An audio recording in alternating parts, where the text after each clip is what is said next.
Good evening, everyone. Thank you for joining me. How are you? Have a good night, everyone, and God bless you. Alright, now we will come to today's news. And it looks like Kari Lake is not messing around when it comes to the mainstream media. They're in the state of Arizona, especially against PBS, who is partially funded by the government, partially funded by the taxpayer.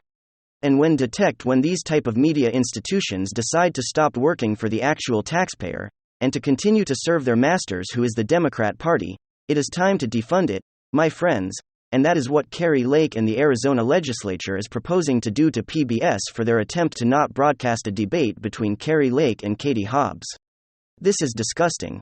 The links to media will go in order to help their candidate, and I say their candidate because it's almost indistinguishable between a Democrat and someone in the media, because when I looked at the media, I see Democrats and that's all I see that's in the media, and they will do everything in their power in order to influence Americans, influence votes, to make sure their candidate stays in power so they can continue to get kickbacks from it.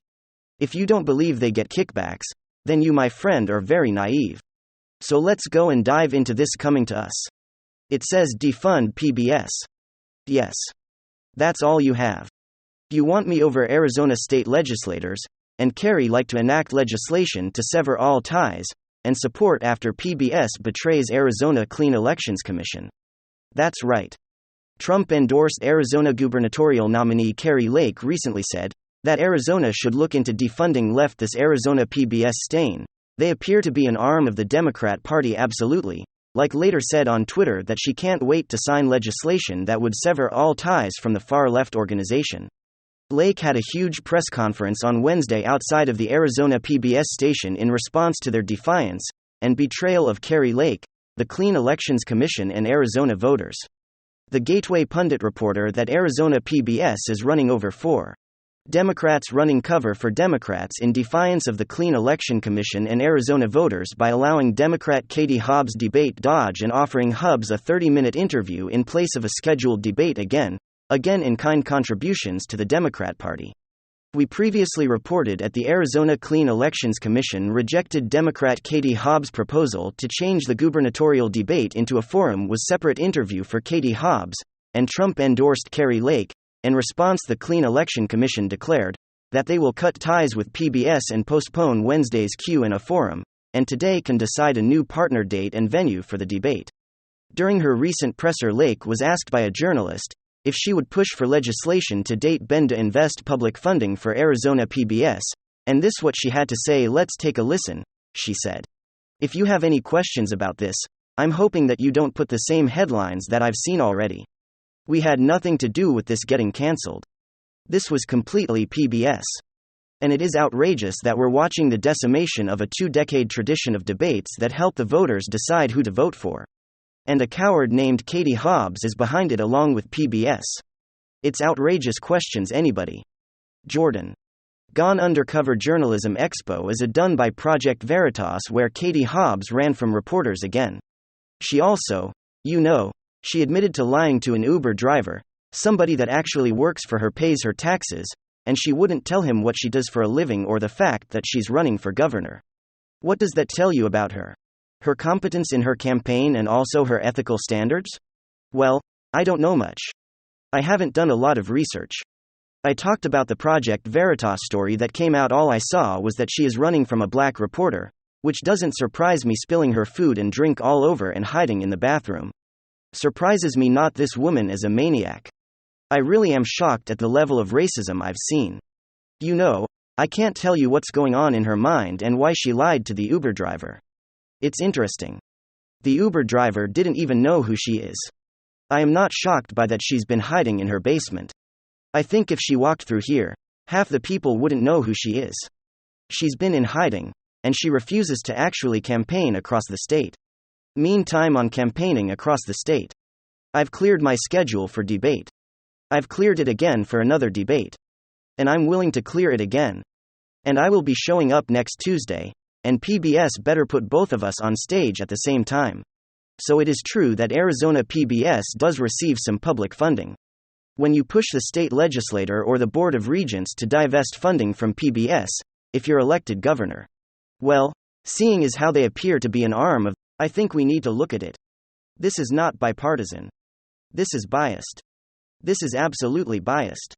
Katie Hobbs, in her refusal to appear on a debate stage with me, pretty much should have shut down her ability to even make it on the air at this station.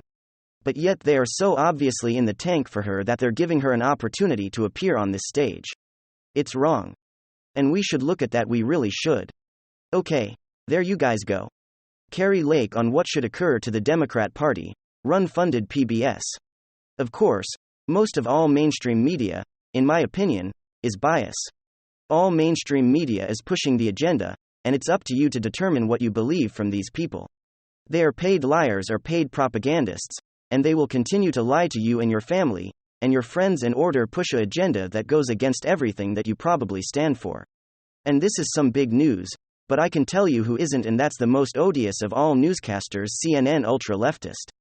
Jim Acosta reports are that he is gone, he is go, you're fired, as number 45 would say. John Nick Cozy, a managing editor over at Mediate, broke the story earlier this week, saying that sources inside CNN were telling him that another big name was about to get the boot, but he promised his source he wouldn't reveal the name until the end of the week. Well, here we are. And Nick Cozy announced that it was indeed Jim Acosta who, of course, was the CNN White House correspondent. During the Trump years, he turned out to be more of a heckler than a reporter, right? That's why we always affectionately refer to him as Jim Acosta on this channel. Now, if you don't know Nicholas, he is the one who called the Stelter firing. Okay, the dismissal. Mr. Potato Head himself, Brian Stelter, in the same exact ways sources inside CNN gave him the scoop. Lo and behold, within days, Stelter was shown the door, as it were. Don't let the door hit you on the way out. So according to the same sources, Acosta is also on his way out as well. Now it ought to be said, this comes as no surprise. There was a report from Axios back in June that both Brian Stelter and Jim Acosta were destined for the unemployment line. Of course, Stelter was the first to go. He left in disgrace back in August. And as the report detailed, this is all part of new CNN chairman and CEO Chris Lics' attempt at rebranding CNN. He wants to turn it back to a relatively nonpartisan news organization like we saw on the days of Bernie Shaw and Desert Storm coverage in the early 90s, which really puts CNN on the map. Those are the days we had Crossfire. Pat Buchanan was on there debating leftists.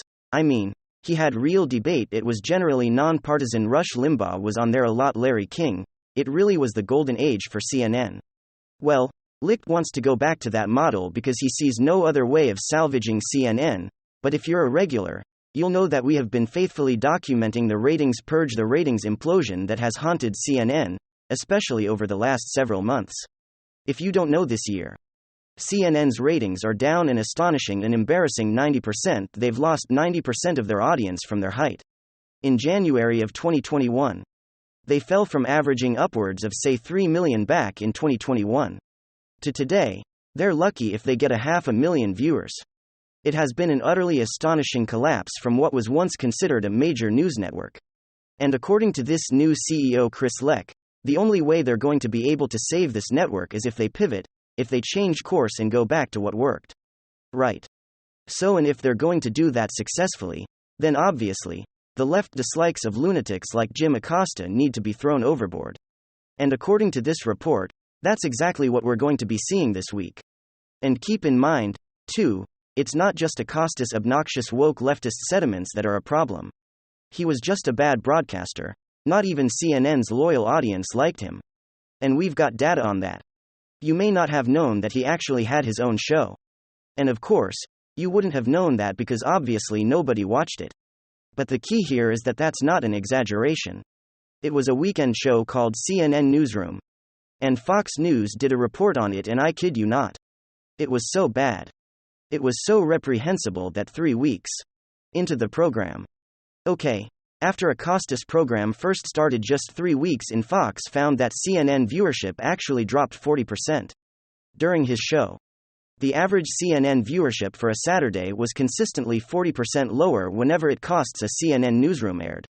And they found that whenever Acosta was on CNN anytime during the week, the average viewership dropped 30%. I mean, the guy's ratings were absolute poison. He was a disaster, and even CNN viewers knew it. So obviously he's not going to be mess, but the bigger picture in all of this it is that this transition for CNN is an admission. It's an admission that the days of the left-wing media are indeed coming to an end. You can lie only so long to your audience before they abandon you. You can push only so many conspiracy theories before your ratings start to plummet. And that's what happened to CNN, and the whole of the lamestream legacy media. There is an inextricable link between the implosion of trust surrounding the legacy media on the one hand, and the implosion of ratings on the other. The business model of news media is based on trust. And if your audience no longer sees you as a reliable mediator of information, your audience is going to abandon you. Right, and no one is learning that lesson more today than one Jim Acosta. Thank you very much. WWG1WGA. Hit the like button. Hit the subscribe button to watch the next episode.